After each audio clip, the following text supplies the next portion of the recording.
vuosi 2016. Mitä trendejä, mitä uutta se tuo keittiöön?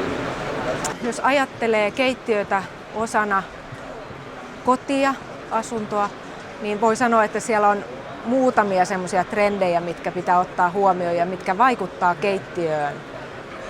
Yksi on tietysti kaupungistuminen edelleen kasvukeskuksiin, eli keittiöiden koot on pienentynyt, tulee pienenemään. Ja myöskin omakotitaloja rakennetaan nykyään vähän pienempiä, että nyt ei enää tehdä niin suuria. Sitten toinen on teknologia, eli kaikki internet, kaikki mahdollinen, mitä hyödynnetään, niin se on tullut keittiöön. Myös koneisiin. Ja täällä meillä on esimerkiksi tämmöinen sound unit, eli äänentoistoa varten ei tarvita pöydille minkäännäköisiä soittimia, voidaan puhelimesta tai iPadilta soittaa. Sitten jos ei ole tarpeeksi työtilaa, niin voidaan ottaa esimerkiksi tämmöinen puskaapi, eli lisätyötilaa, säilytystilaa.